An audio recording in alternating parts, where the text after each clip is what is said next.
پر تم تو تصویر بھی سینڈ کرنے لگی، فیس بک پر دوستی اور پھر تصویریں سینڈ کرنے کا مطلب سمجھتی ہو؟ عنایہ حیرت امیز لہجے میں بولی۔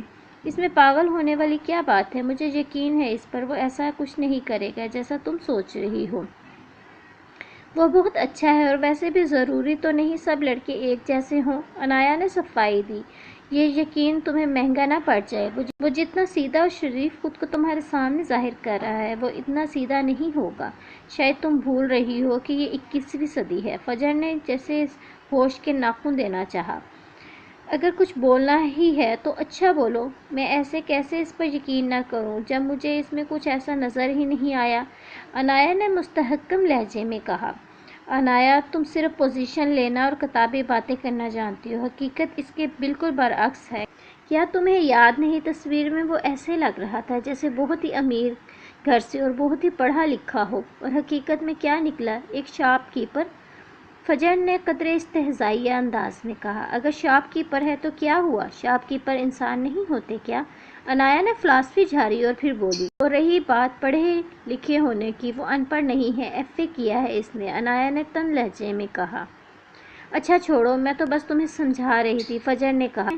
اسے سمجھانا کہتے ہیں؟ عنایہ نے فجر کی طرف دیکھا۔ تمہارے جیسے دوستوں تو پھر دشمنوں کی کیا ضرورت؟ عنایہ کو فجر آستین کا سانپ لگ رہی تھی۔ اچھا خیال رکھنا کہیں یہ نہ ہو کہ فراز صاحب پرانے عاشق نکلیں، فجر نے شریر لہجے میں کہا۔ فار گاڈ سیک فجر، عنایہ نے ترخ کر کہا۔ تو فجر عنایہ کو اس طرح دیکھ کے بے اختیار ہنسنے لگی۔ کیا ہو گیا ہے یار، مذاق کر رہی ہوں، فجر نے ہنسی روکتے ہوئے کہا۔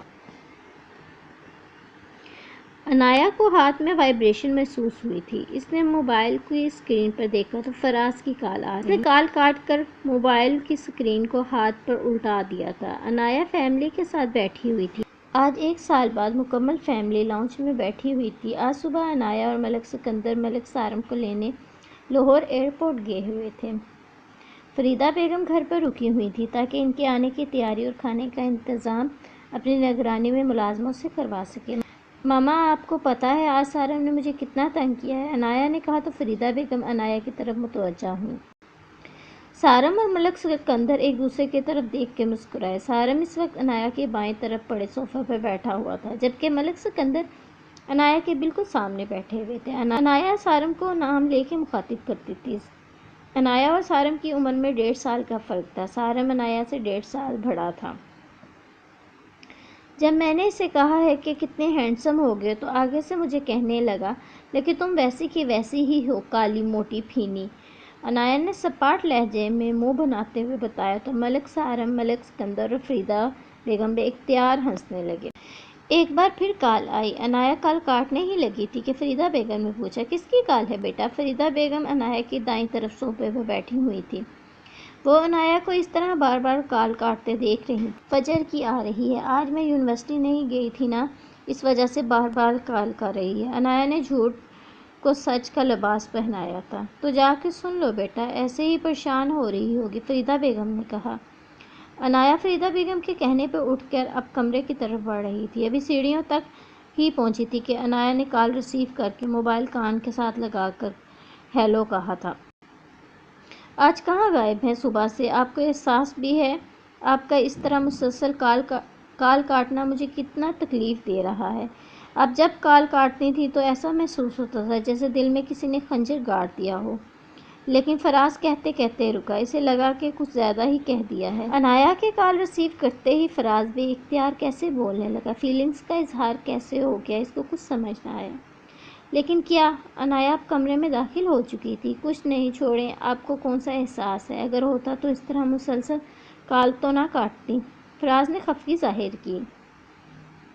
آئی ایم سوری یار، سارم کے پاس بیٹھی ہوئی تھی، آپ کو رات کو بتایا تھا نا سارم کل آ رہا ہے، عنایہ نے یاد دلایا۔ بتایا تو تھا لیکن اس طرح کبھی کال بھی تو نہیں کاٹی، آپ کم سے کم میسج ہی کر دیتی، فراز ہنوز خفگی سے کہہ رہا تھا۔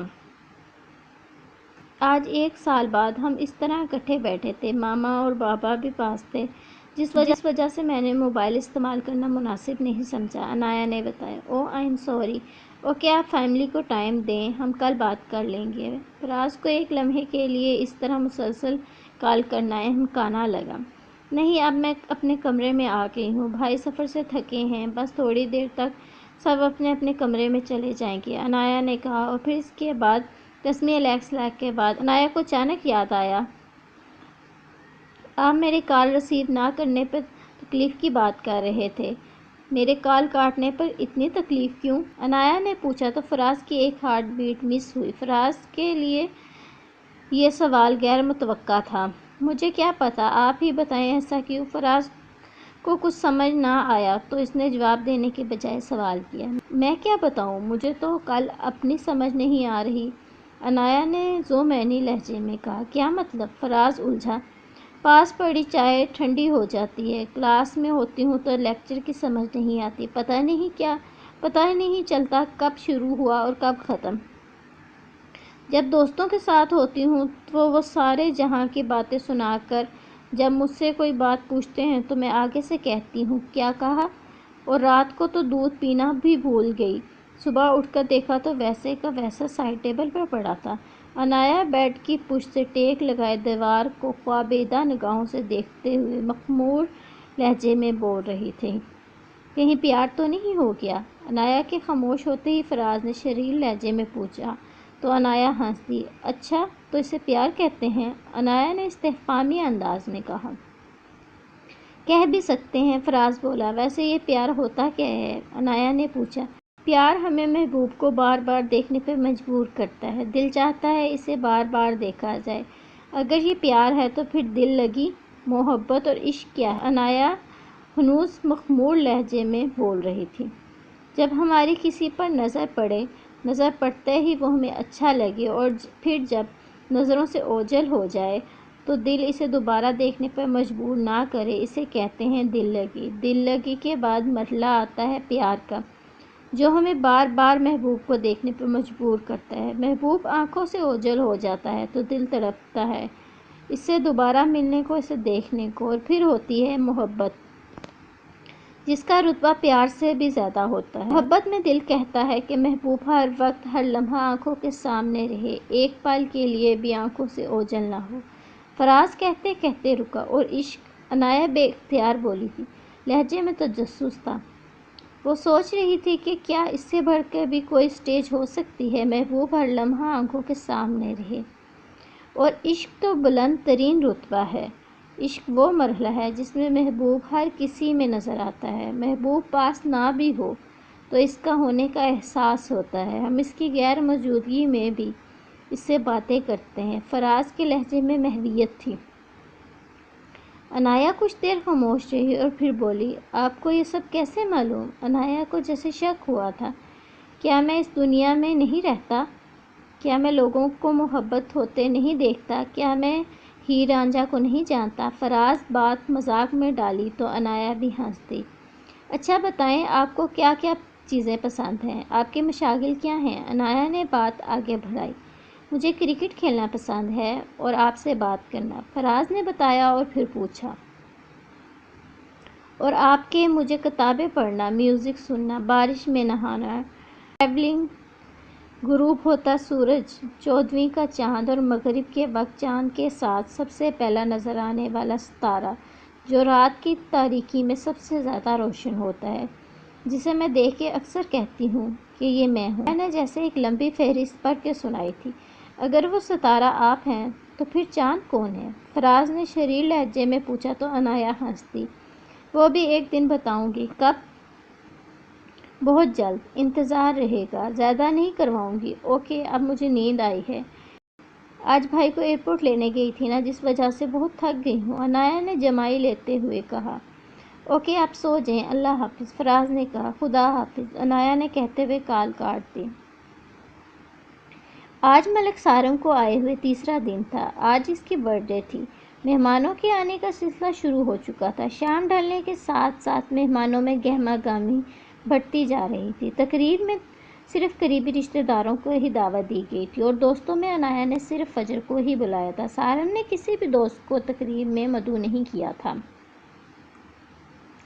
گھر میں اندر داخل ہوتے ہی بائیں جانب لان تھا، لان کے ایک طرف دیوار پہ انگوروں کی بیلیں تھیں جنہوں نے دیوار کو مکمل طور پر چھپا رکھا تھا، یوں محسوس ہوتا تھا جیسے دیوار پر سبز پینٹ کیا گیا ہے۔ ان بیلوں کے اوپر مختلف رنگوں کی لائٹنگ کی گئی تھی۔ جگمگ جگمگ کرتی لائٹس پتوں کو بھی ایک الگ ہی رنگ میں جگمگا رہی تھی۔ لان کی ایک طرف سٹیج بنایا گیا تھا۔ سٹیج کو مختلف رنگوں کے پھولوں سے آراستہ کیا گیا تھا۔ سٹیج کے اوپر غبارے بھی لگائے گئے تھے اور لائٹنگ کا ٹچ بھی دیا گیا تھا۔ سٹیج کے اوپر ریڈ کارپٹ بچھا ہوا تھا اور سٹیج کے اوپر طرف ایک گول میز رکھا گیا۔ اس گول میز کے اوپر بہت ہی ڈیکوریٹڈ چاکلیٹ کیک رکھا گیا تھا۔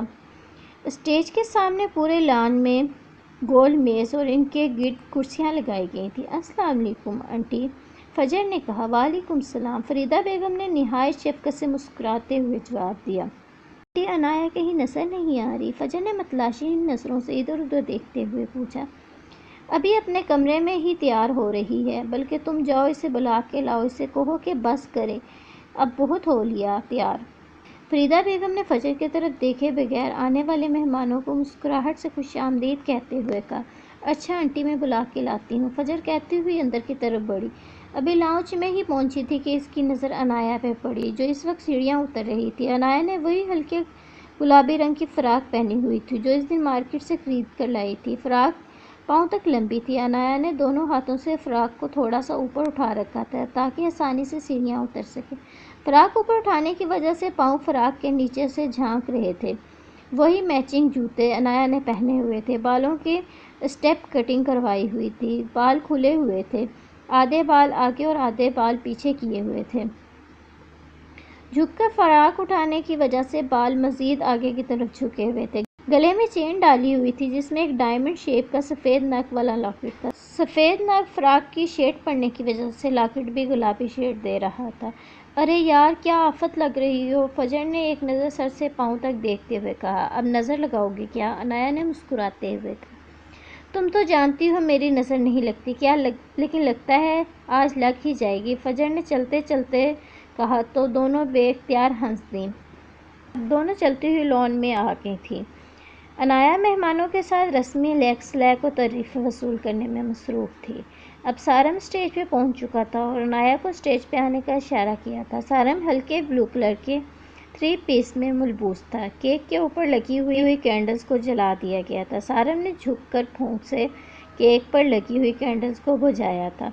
ساتھ ہی فضا میں تالیوں کی آواز گونجی تھی اور پھر ساتھ ہی سب نے کہنا شروع کر دیا، ہیپی برتھ ڈے ٹو یو، ہیپی برتھ ڈے ٹو یو۔ سارم نے کیک کاٹتے ہی سب سے پہلے فریدہ بیگم کو کھلایا تھا۔ فریدہ بیگم نے کیک جیسے صرف ٹیسٹ ہی کیا تھا اور پھر اپنے ہاتھوں سے سارم کا ہاتھ پکڑ کے اسے کیک کھلایا تھا۔ فریدہ بیگم کے بعد ملک سکندر کو کھلایا تھا اور پھر عنایہ کو کھلاتے وقت سارم بڑی سنجیدگی سے کیک عنایہ کے منہ کے پاس لے کر گیا تھا۔ جب عنایہ کھانے لگی تو ایک دم سے سارم نے کیک پیچھے کر لیا تھا۔ سارم کے اس طرح عنایہ کو تنگ کرنے پر مہمانوں کا کہکہ فضا میں گونجا تھا۔ جب سارم نے دوسری دفعہ کیک کھلانے کے لیے کیک منہ کے قریب کیا تو عنایہ نے دونوں ہاتھوں سے سارم کا ہاتھ پکڑ کر جلدی سے کیک کھایا۔ وہ جانتی تھی کہ سارم دوبارہ پھر ہاتھ پیچھے کھینچ لے گا۔ اس بار سارم نے بھی ہاتھ پیچھے کرنے کی کوشش نہیں کی تھی۔ عنایہ کے ایک ہاتھ میں موبائل تھا، اگر سارم ہاتھ پیچھے کرتا تو موبائل گر جاتا۔ اب مہمانوں کو کھانا سرو کیا جا رہا تھا، سب کھانا کھانے میں مصروف تھے۔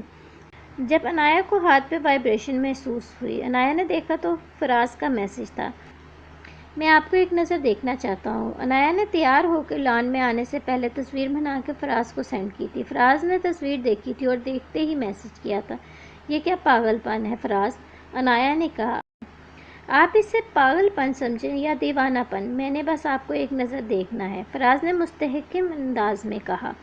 اچھا ایک منٹ رکو، میں کال کرتی ہوں۔ عنایہ مہمانوں سے ہوتی ہوئی ایک طرف آ گئی۔ فجر بھی چلتی ہوئی عنایہ کے پیچھے آ گئی۔ کیا ہو گیا ہے آپ کو، پاگل تو نہیں ہو گئے آپ؟ عنایہ نے فراز کی کال ریسیو کرتے ہی منہ کے آگے ہاتھ رکھا، آہستہ آواز میں برق رفتاری سے کہا، لیکن آواز اتنی اونچی تھی کہ فجر سن سکتی۔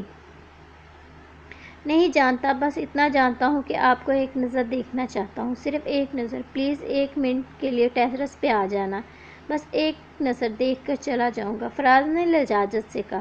اچھا ٹھیک ہے، میں آپ کو ایڈریس سینڈ کرتی ہوں، عنایہ نے کہا تو فجر نے بے اختیار عنایہ کی طرف دیکھا۔ نہیں، ایڈریس تو پہلے ہی میں نے نعمان سے لے لیا ہے، فراز نے کہا۔ اچھا ٹھیک ہے، اب میری بات غور سے سنیں، میں ٹیرس پر تو نہیں آ سکتی، لان میں مہمان جمع ہیں، تو آپ ایسا کرنا، ہمارے گھر کے ساتھ جو پارک ہے آپ اس میں آ جانا، میں اپنے کمرے کی کھڑکی پہ آؤں گی، وہاں سے دیکھ لینا۔ عنایہ نے دبی آواز میں لاہ عمل بتایا۔ فجر کی حیرت میں اضافہ ہوا۔ آپ پہنچ کر مجھے میسج کیجیے گا، میں آ جاؤں گا۔ عنایہ نے کہتے ہوئے کال کاٹ دی۔ اب تم اس طرح کھڑکی سے دیکھو گی؟ اگر اسے باہر کسی نے دیکھ لیا، کمرے میں کوئی آ گیا تو؟ فجر جو حیرت سے منجمد تھی، عنایہ کے کال کاٹتے ہی بولی، رات کے اس وقت پارک میں کس نے دیکھنا ہے؟ اور رہی بات کمرے میں آنے کی، تو تم ہو نا ساتھ؟ عنایہ نے قدرے اطمینان سے کہا۔ میں پہنچ گیا ہوں۔ فراز کا میسج آیا۔ مہمانوں میں کھانا سرو ہو رہا تھا۔ مہمان کھانا کھانے میں مصروف تھے۔ عنایہ موقع غنیمت سمجھتے ہوئے فجر کو ساتھ لیے کمرے میں آئی تھی۔ فجر کمرے کے دروازے میں اندر کی طرف کھڑی تھی کہ اگر کوئی عنایہ کے کمرے کی طرف آتا تو فجر وہاں سے صاف دیکھ سکتی تھی۔ عنایہ اب کھڑکی کی جانب بڑھ رہی تھی۔ اس نے کھڑکی کھولی تھی۔ فراز سامنے کھڑا تھا۔ دیکھتے ہی عنایہ کے دل کی دھڑکن تیز ہوئی تھی۔ آج پہلی بار فراز عنایہ کے سامنے کھڑا تھا۔ وہ اسے سر سے پاؤں تک دیکھ سکتی تھی۔ اس کا چہرہ رات کی تاریکی کی وجہ سے واضح نظر نہیں آ رہا تھا، لیکن چاند کی روشنی میں وہ اندازہ لگا سکتی تھی کہ اس نے سفید رنگ کی ٹی شرٹ پہنی ہوئی ہے۔ وہ اس کی بلو جینز کی پینٹ دیکھ کے اندازہ نہیں لگا پا رہی تھی کہ یہ بلو ہے یا بلیک۔ فراز نے عنایہ کو دیکھتے ہی ہوا میں ہاتھ لہرایا۔ عنایہ نے بھی بے یقینی کے عالم میں ہاتھ ہوا میں کندھوں تک لے جا کے ہلایا۔